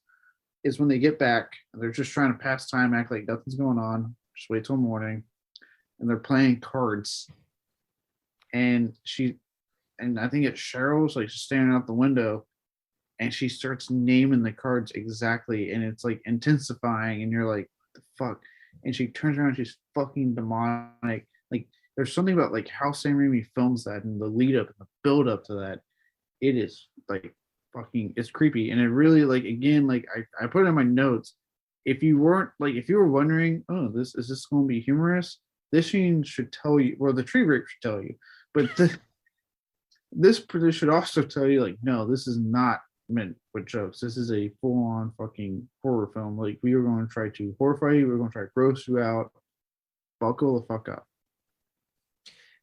Oh yeah, and you forget just how like unbadass Ash kind of is in the first movie. He's getting thrown into the walls. He's kind of cowering a lot. Like you forget, it's a complete 180 in Evil Dead 2 where Ash just like fucking owns it. And I think it's, it's cool to see kind of the roots of the character. And like, I wonder how much of that was planned from the beginning where they just couldn't afford it, or what was the deal? Yeah. I'm sure there was a mixture of like they probably weren't exactly expecting a sequel out of it. And then like once it became a hit, once Sam Raimi obviously knew what Bruce Campbell was capable of doing on film, and they said, okay, well for the sequel, especially Sam Raimi, he loves. I remember watching the most recent sequel, and like he's big into like comedy. Obviously, he's a big fan of comedy, and like things like Looney Tunes and stuff like that. And he wanted to incorporate more of that into the movie to begin with. I think he saw in Bruce Campbell, he was able to go there because Bruce Campbell, especially in his youth, obviously was a great physical actor and what he could fucking do. So I think it was just a great mixture of like Sam Raimi's sensibilities, the success of the first film, seeing what Bruce Campbell was able to do, all came together perfectly to kind of make even more of the type of film that I think Sam Raimi was striving for with the series in Evil Dead 2. Actually, I think Evil Dead 2 is like the perfect of the trilogy in the sense that like it feels like what Sam Raimi wanted the most out of the series was personified in the sequel. Yeah, you're probably right. And it is kind of it's a natural evolution. You've got straight up horror here. You've got horror with like infused comedy in 2, and then you've got straight up comedy in the third one. And I like kind of the natural progression of things. It's good. But you got to start somewhere. And in this movie, like it's just balls to the wall once it gets going. Yeah. Like I said, really like for me, seriously, like it's the true rape that like really kind of signals you if you were curious on if this would be humorous. Unless you laugh at that scene, which I have questions. But like that's really like to me the scene that like the movie tells you, okay, buckle up, you're in for a ride now. Like it's gonna be bloody, it's gonna be gory, it's gonna be relentless, but somehow you're gonna have a good time. True. So after Cheryl gets possessed, she attacks everyone, and then they end up hurling her into the cellar, where she pretty much spends the rest of the movie just kind of taunting everybody. And the actress who plays Cheryl, I forget her name, even though I just fucking said it. Ellen Sandweiss. Was that her? Like the whole time doing that crazy shit? I believe so. I don't think Ted Raimi was utilized until the sequel. Well, I know that Ted was like, production money ran out about halfway through filming, and they had to kind of, a lot of people had left, and they had to finish this thing with what Sam Raimi calls shemps, which are just kind of his name for, extras. Mm-hmm. And Ted was one of those extras. So at some point it is Ted and a couple other people, but I wonder how much of it was Ted, how much of it was Ellen Sandweiss. Yeah, it's not saying here. I'm like, I just put up the Wikipedia real quick. It's not specifying, but I'm sure a good chunk of it was her.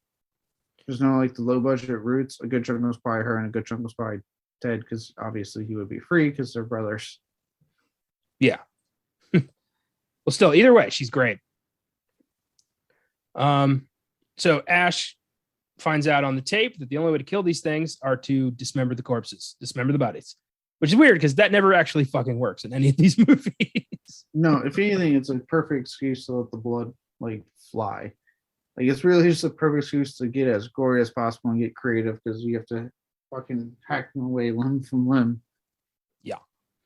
Cheryl stabs Linda in the ankle with a pencil, starting one of the ongoing series gags of you think it's dead, you get close to it, it gets up, and it stabs somebody.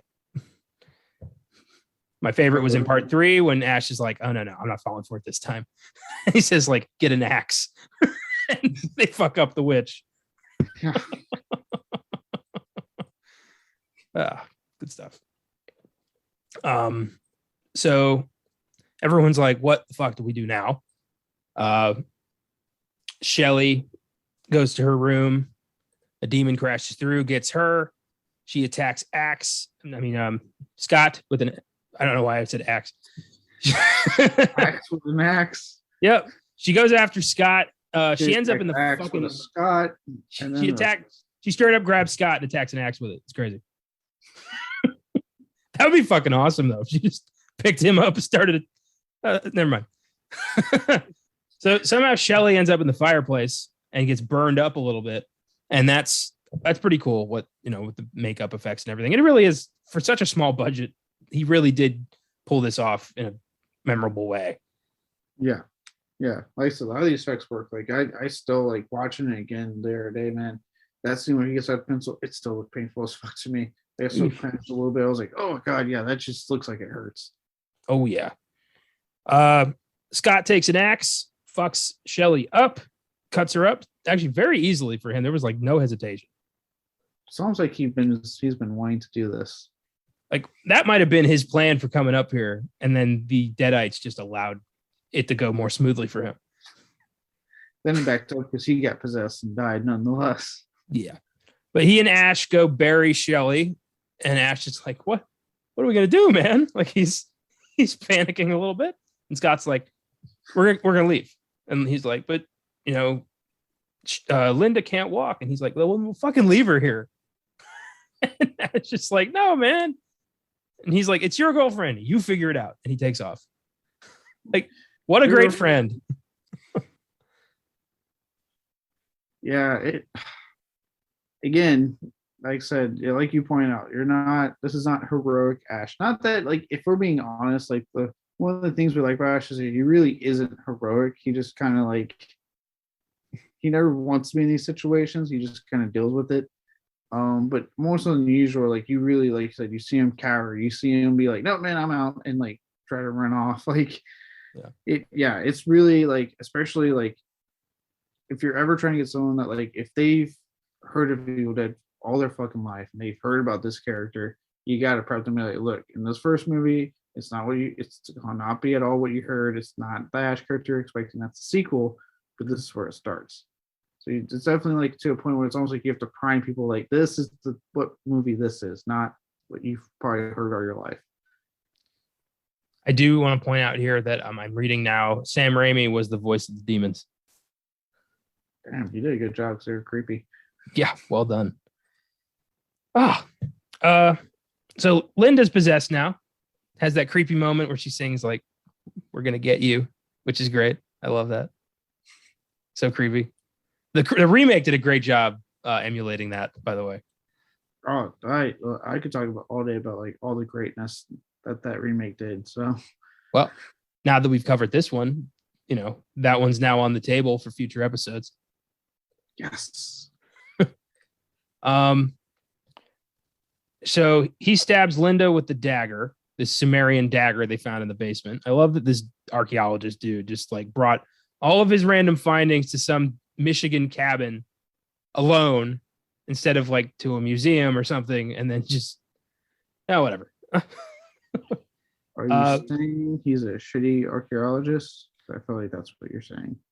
I mean, when you find something of this magnitude, aren't you supposed to like share it with the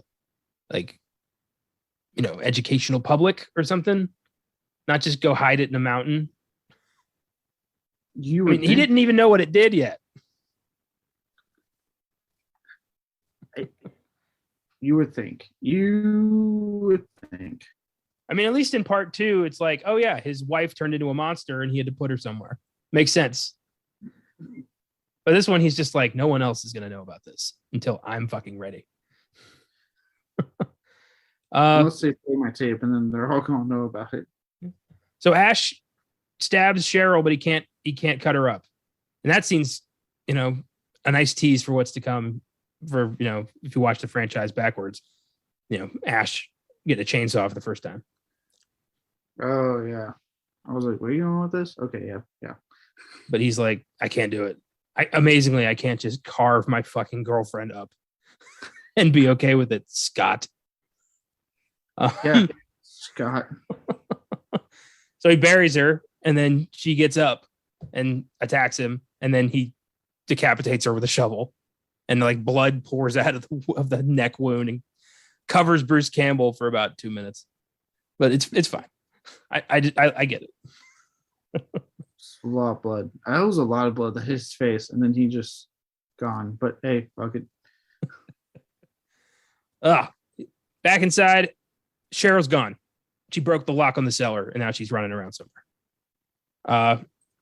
Ash gets a hold of a shotgun, or as he would later call it, a boomstick. And boomstick. I had that little bit of dialogue, like his speech to the primitive screwheads on my iPod for a long time, just because it was fucking hilarious. His description of the shotgun and his threats. Beautiful. He remembers, like, there's shells in here somewhere. Where did I see shells? And he's like, fuck the basement. He goes down to the, yeah, it's great.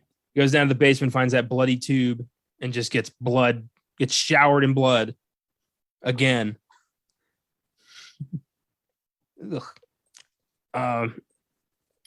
Yeah, this is like the point where like the beginnings to me of like the Ash we get in the sequel where he just keeps getting showered in something. In this case, it's blood, and it's a lot of blood. Oh yeah, he gets out of the cellar and is attacked by Deadite Cheryl and Deadite Scott, and manages to hurl the book, the Naturum de Monto, as it's called in the first movie, into the fireplace after using the little necklace to try to get a hold of it. I was like, there's no way you were ever going to pull that off. But he did. It's amazing in movies because I've done this in life just to see when I throw something like that to try to grab something, it doesn't work.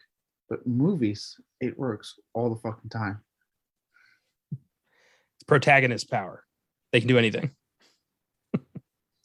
He burns the book, and all the Deadites collapse into a beautifully animated stop motion death sequence that is still fantastic.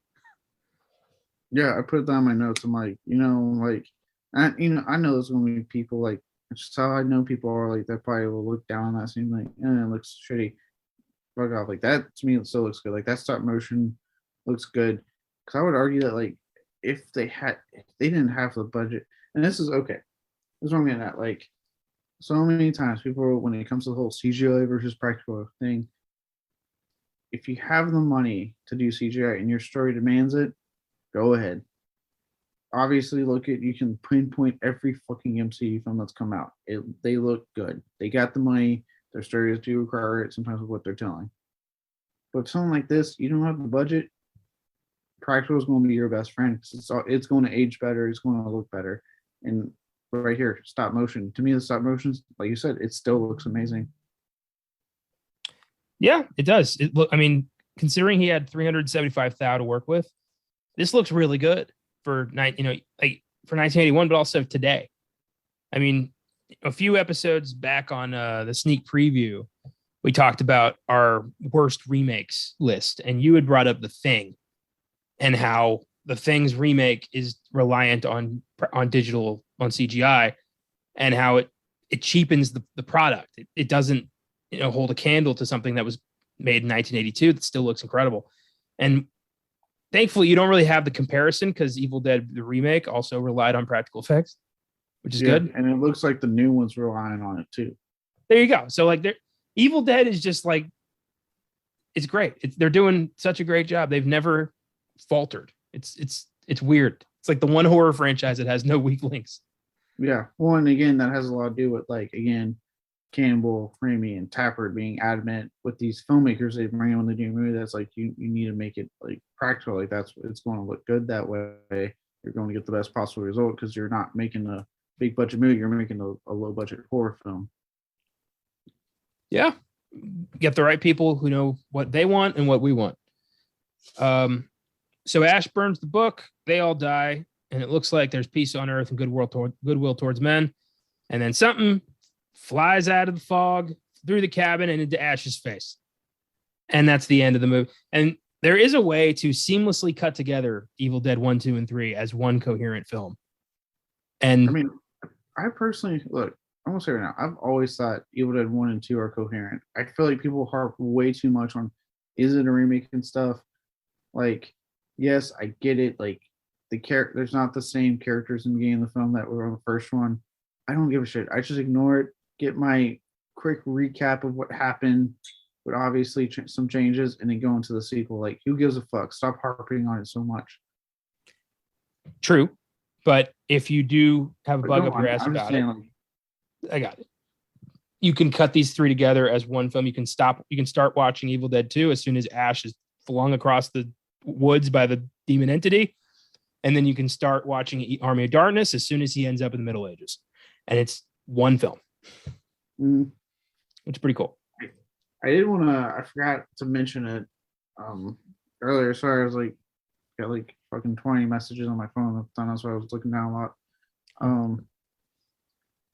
Um, during like, and it kind of actually makes sense with this scene, but like another thing I like with Raimi when it comes to these films, and he did it. There was a scene, I think it was in Evil Dead 2, when he's like running around the house and things chasing him. I love how Raimi films chase scenes in this series, because to me, I've never been more on the edge of my seat than how he does it, because it always makes it so fucking close. And I'm thinking specifically the scene when he has to close the front door real quick because the demon's coming through, and you see Ash trying to close it, and he keeps cutting to the demon, and he makes a point to show you how close that fucking thing is getting as Ash is still closing the door. And it's just like, close the fucking door, close the fucking door, like to the point where the hand gets through just enough, and you're like, ah, like, and then he has to rush into the back door. But and then like this scene, how you see it just burst through the fucking door stuff, like Raimi makes them, to me, like I've never seen such an intense like chase scene in a horror film like I have with Evil Dead when Sam Raimi's directing. Yeah, very true. Very accurate. And he pulls that off in 2 and 3 as well. My favorite one is in 3 when he's in the woods and ends up in the windmill. And like the thing's like pounding on the door and he's like screaming. Oh yeah. I still think my favorite's in 2 when he's running to the house and that thing is just following him. It's like right there on him as he's like trying to close doors and get through. Oh my god, it's awesome. Yeah, those are awesome. Here are some Filmgazm facts for the Evil Dead. I've got quite a bit here. There's some really cool trivia about this movie. Number 1, Sam Raimi originally wanted to call the film Book of the Dead, but producer Irvin Shapiro changed the title to The Evil Dead for fear that kids would be turned off seeing a movie with a literary reference. They were like, what? It's about a book? Fuck that. They thought that was going to happen. And they might have been right. Okay. It's funny. I love the idea that like you can see this awesome trailer for a freaky looking horror movie and they're like, Book of the Dead. I'm not reading shit and you don't see it. Right? Look. Ew. Oh my God. So number 2, the film ran out of money and only half of it was completed in the winter of 1980. In order to complete it, Sam Raimi, Rob Tapert, and Bruce Campbell did everything they could to complete the film. They took out high-interest bank loans. They borrowed money from friends and family. They made cold calls to businesses around their hometown state of Michigan. The cold calls worked. They ended up getting catering, gasoline, other things that the cast and crew needed. They just called people around Michigan. It was like, hey, can you help us support our movie? And a lot of people were like, yeah, sure. Like, that's awesome. Number 3, in the comic series Marvel Zombies, it is revealed that Ash somehow ends up in a parallel Marvel universe and ends up being the cause of that universe becoming zombified. Fuck yeah. I have that comic. It's Marvel Zombies versus Army of Darkness, and it is fucking awesome. He is constantly hitting on Dazzler and the Scarlet Witch. It's the Necronomicon is in Doctor Doom's library, and he's like, how did this get here? He's like, well, let me tell you, Metal Man. Like, it's really funny. I mean, look, I know it's a comic, but I'm just saying, like, if it's Elizabeth Olsen Scarlet Witch, I'd be hitting on her constantly too. I get it. I really do. I really wish those comics went out of print, like all the versus comics they made. Like, what was it, Freddy versus Jason versus Ash, and that one you're mentioning. Like, I hate that they're all out of print. I'm like, just put them back in print. Like, why is it so difficult to get your hands on these? Well, that's why you got to go to the thrift stores, to the used bookstores, and just hope for the best. I found my own copy of Freddy versus Jason versus Ash that way, and I was blown the fuck away. I might look on eBay. I have the eBay app. Maybe if I can, but I'm scared because some people like to fucking hike up prices on there. Yeah, good luck. But maybe. As we're talking, I'm going to do it. So I'm going to multitask. Okay. Number 4. During the scene where Ash is about to cut up his girlfriend with a chainsaw, Bruce Campbell actually had to use a real chainsaw and hold it up to her chest. You can see on the close-up of Linda's neck that her pulse is racing. Yeah, what the fuck? Dude, I would be like, get that away from me. Please get that away from me. But like, what if he sneezed or like dropped it or something? Like, holy shit. God, low budget movies in the 80s. There's no rules. God damn. Anarchy. Number 5. Despite its controversy and many technical goofs, this is considered to be one of the greatest horror films of all time. Many fans claim it is due to its amount of gore and execution of terror, while critics claim it is due to its consistent reliance on visual storytelling and gripping performances. Enough said. Everyone loves this movie. Raimi and Campbell returned in 1987 with Evil Dead 2, which sort of remakes the first film with a bigger budget. Then Ash and a host of new characters face off with the Deadites. Ash loses a hand, replaces it with a chainsaw, becomes the iconic badass that he would remain. The film ends with him getting sucked into a wormhole, ends up in the Middle Ages, where he is fulfilling a Necronomicon prophecy. And as we said, Evil Dead 2 is a fucking gem. It's wonderful. Oh, it's amazing. Then there was my personal favorite, 1992's Army of Darkness, or Medieval Dead, as Raimi wanted to call it. But due to studio restrictions, he could not. Ash ends up in the Middle Ages, where he leads an army of knights and wise men against a Deadite army led by his evil dead doppelganger. Campbell does double duty in this film, playing Ash and Bad Ash, which I don't think he gets enough credit for. He fucking excelled playing Bad Ash. Oh, yeah. Well, I think we're getting him that in the video game as well. We're getting like the Kandarian demon or whatever, like the bad evil Ash. I would have to wait look number. Pretty sure we're getting him in the video game. I remember him in the trailer. Yeah, we are. Yeah. Sweet. Army of Darkness is one of my all-time favorite movies. It's in my top 10. It's a masterpiece. It is so funny. It's creepy. It's gory. It's a great moment where Bruce Campbell tells some evil guy, "Get the fuck out of my face." There's just so much to love about that movie. Oh boy. And you could watch the theatrical cut or the director's cut. They're both good. I prefer the director's cut film, but the theatrical ending, where Ash is back in S-Mart and fucks up the lady. Yeah. Ma'am, I'm gonna have to ask you to leave the store. Yeah. The director's cut ending involves Ash yet again fucking up the wise men's orders, ends up like 200 years past where he was supposed to end up in his present. He ends up in the distant future, which is just great. He's not he's not the hero you want, but he's the one you got. He's not even the one you need. It's literally just the one you got. Yeah. He showed up, didn't he? Like that should be Ash's catchphrase. Like, I'm here, right? That really, yeah. Like, I mean, what more do you guys want? I'm here to do whatever you need me to do. It's like, no, Ash, no, you're just here. God. Evil Dead was remade in 2013 by Fede Alvarez. Jane Levy stars as Mia, a recovering drug addict who's brought to the cabin by her friends to get her clean. While there, they find the Necronomicon, accidentally unleash hell. It's a pretty good remake, and most fans found it to be, at the very least, acceptable. Which is awesome, because I know we talked about it already. I talked about ad nauseum when we did our top 10 countdown. That movie had so much going against it. Like, the fans were rallying actively to hate that movie. And yet, when it came out, it was like fucking 180. All the fans were like, no, okay, we were wrong. We could have been a little hasty here. This is a pretty good fucking movie. And it still blows my mind that Fede Alvarez just hasn't wanted to do it. Like, he apparently was given the okay to do a sequel and just won't do it.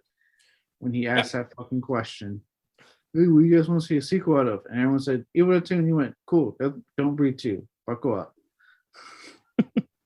Reminded me of that South Park episode where all the immigrants from the future show up and Stan's trying to get a burger. The guy's like, chicken sandwich?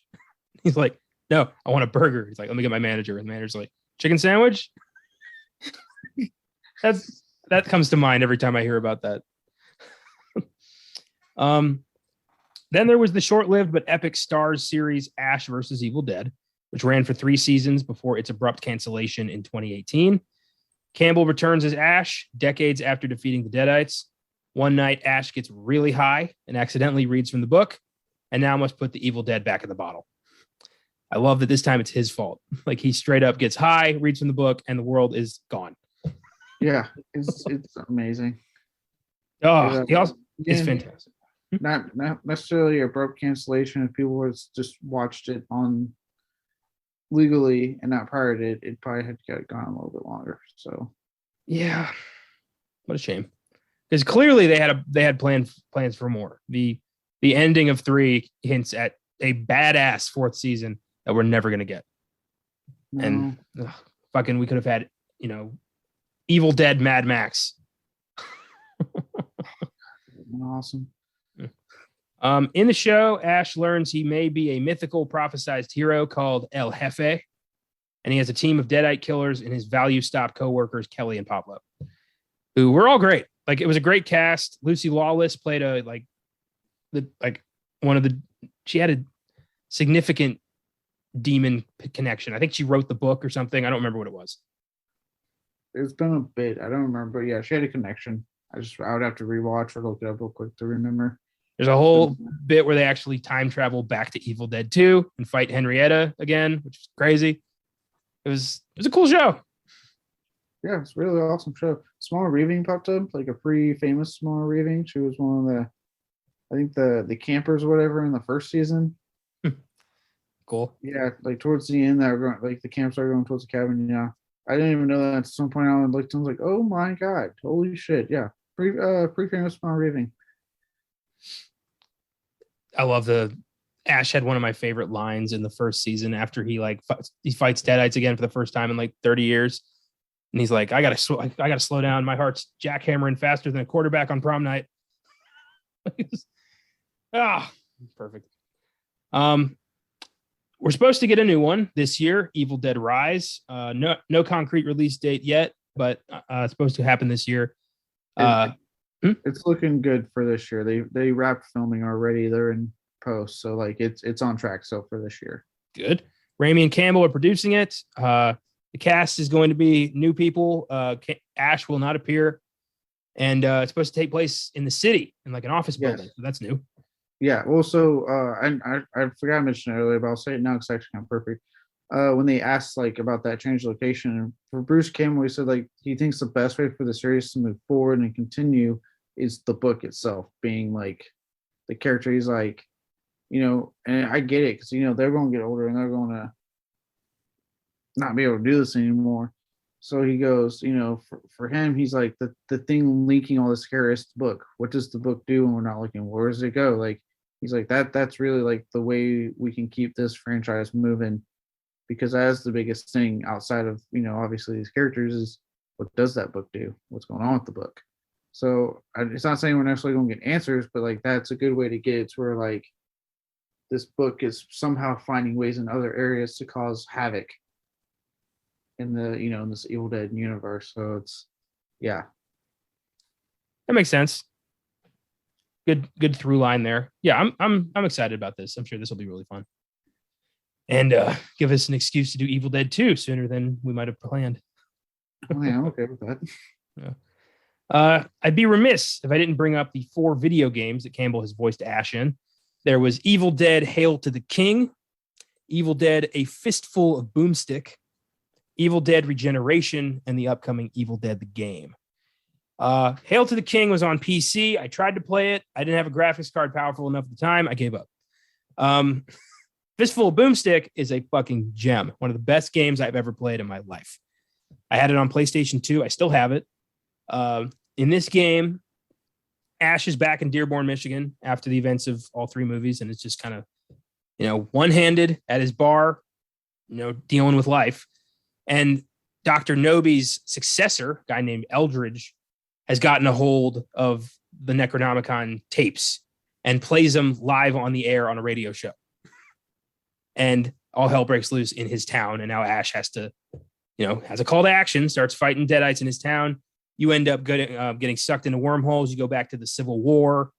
Meet his ancestor, who's a blacksmith who makes you a Gatling gun. Like, it's a fun game. It's great. So check that one out if you can ever find it. It took me forever to track it down. Okay. And then Regeneration is fun. The gameplay is not great, but the story's really good. You team up with a half deadite, half human dwarf named Sam, played by Ted Raimi. And some doctor manages to connect science with the book and makes himself a god. And you have to find a way through this hellscape to destroy him. And it's fun, but Boomstick was better. Okay. Speaking of which, getting the eBay app is probably like the best thing I did because it's on eBay. For anyone wondering, there's tons of pre-owned copies on eBay. Right now, the highest I'm seeing is like $35, like the highest priced one. That's pretty good. Yeah. So I lied. Some jackass is trying to do it fucking almost $300 because it's factory sealed. So don't do that, jackasses. Just do the ones that are offering it for reasonable prices. Yes, or do like me and buy it years ago. Well, you can't do that. I did. That's the Xbox. It says PlayStation 2. Why would you lie to me? Here we go. I felt so lied to in that moment. But yeah, if anyone's wondering, it's you got plenty of copies of people selling on eBay. If you still have a PlayStation 2, or hit up those retro video game stores. Sometimes they got hidden gems in there. I found my copy at Half Price Books like 5 years ago. I was so happy. And I do still have a PS2. I know. But I know retro video game stores that you can get a PS2 at easy. Mm-hmm.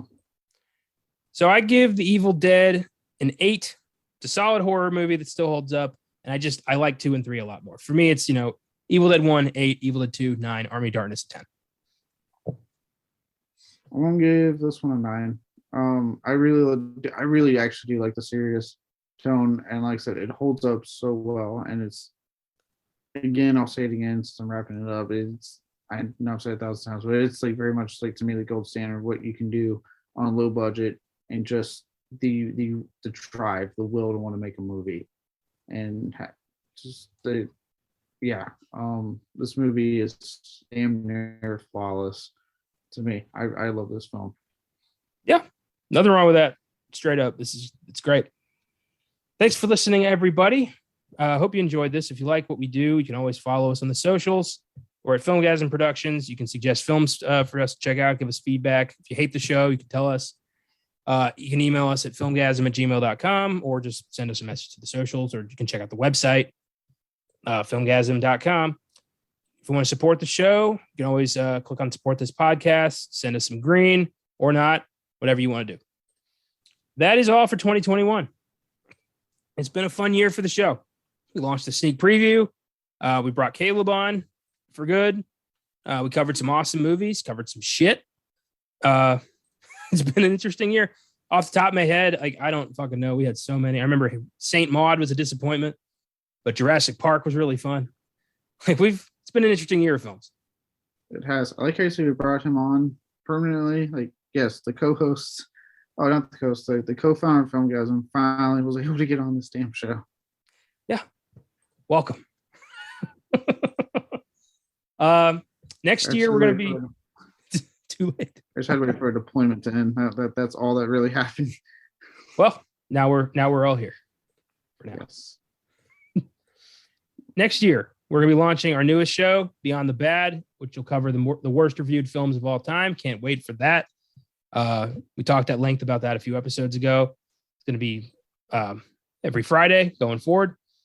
Also, we're looking forward to discussing some all-time classics and bringing more weird shit to the table. Filmgazm's not going to change all that much apart from content. We've got some special guest hosts lined up throughout the year. We're looking forward to tightening the screws and just continuing to do our best to make all 4 of our shows as great as possible. Going to keep doing horror and other genre flicks, but we're also going to add more westerns, more comedies, all sorts of weird shit. This show is going to just keep evolving into kind of covering the most content of all of our stuff. Very much looking forward to that, especially comedies. That'll be fun. We don't talk about comedies a lot.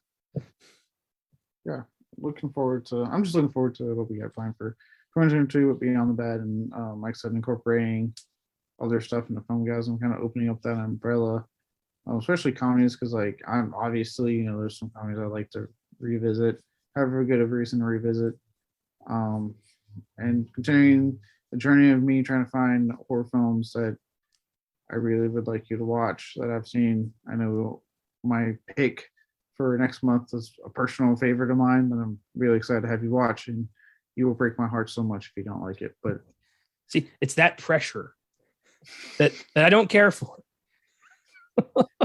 Well, just don't break my heart, okay? Just like the movie. I think you'll like this one. It's a really fun movie. It's a fun horror film.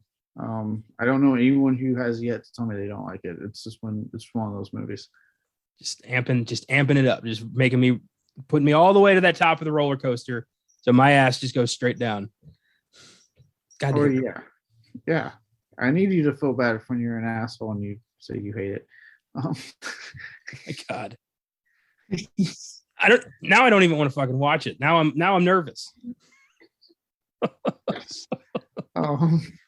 no, yeah, I'm generally excited. Especially ever since the move, I got a little bit more extra shelf space with my new shelf. So there's new movies in my collection that I look at every day thinking, I want to have him watch this one. I want to tackle this one next. There's so little I can show you because that's just how it is. So I just pick shit that I want to watch.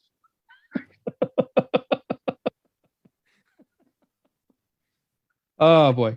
So I watch a lot of it. I know. So it's been an interesting year. I'm very proud of my team and the work we've produced thus far. I wouldn't want to do this with anybody else. A special thanks to Austin Johnson, Josh Allred, and of course, Caleb Leger for believing in this thing as much as I do. Like, seriously, this is the best part of my week doing this with you guys. Yeah. Special thanks to me. I work really hard for this. I am only going to thank myself. No, I'm kidding. Who else can, surf eBay in the middle of an episode? Who else could do that? No one. That's what I'm here for. Oh boy. Next week, we begin a new year. What better way to start out 2022 than with an 80s horror sci-fi comedy about killer clowns from outer space, appropriately titled Killer Clowns from Outer Space. The plot is exactly what it sounds like. Good segue there. Aliens disguised as clowns descend upon the town of Crescent Cove and fuck shit up. This one is a random pick from the book of Filmgazm, our endless source of potential episodes. Starting a new cycle. It's sure to be a weird, goofy way to start a whole new year podcast. And I actually have seen this before. So I'm not going in blind. No, you beat me on this one. I haven't not seen this one yet, and I'm sure Josh is probably gonna want to do the episode because I know how much he loves the movie. I'm cool with that, but it's gonna be one of those cases where I watch it with him. So I've been dying to see this fucking movie. I remember when I did the pick and I sent it to you guys. He sent back a video of him like playing with a fucking toy from the movie. He has a cotton candy gun, like a replica. His daughter shot me with it earlier. I got turned to cotton candy. Yeah, I love when I recovered quickly for the show, guys. Don't worry. Oh, good. I was concerned because you look a little like cotton candy right now. I was gonna say something. Yeah, no, I recovered. Okay. I love when the book gives us a movie that just happens to be like a favorite of one of ours, and that's happened a couple times. Mostly Josh, but yeah, it has yet to do it for me, but it's fine. Well, that's why we keep picking because you never know. Don't miss the beloved rom-com When Harry Met Sally on Oscar Sunday, our top 10 films of 2021 on Monday's sneak preview, and the very first episode of Beyond the Bad on Friday, where we'll be discussing the much reviled Batman and Robin. Not this Friday, next Friday, 2022, because I forgot. This comes out still middle of the last week of the year. Fuck it. When it's out, watch it or listen to it. Next Friday. Batman and Robin, Beyond the Bad. Until then, if you find an ancient Sumerian text in the basement of a cabin in the woods, maybe leave it unless you want to kill all your friends. Thanks for listening. Keep watching movies. Here's to a great year.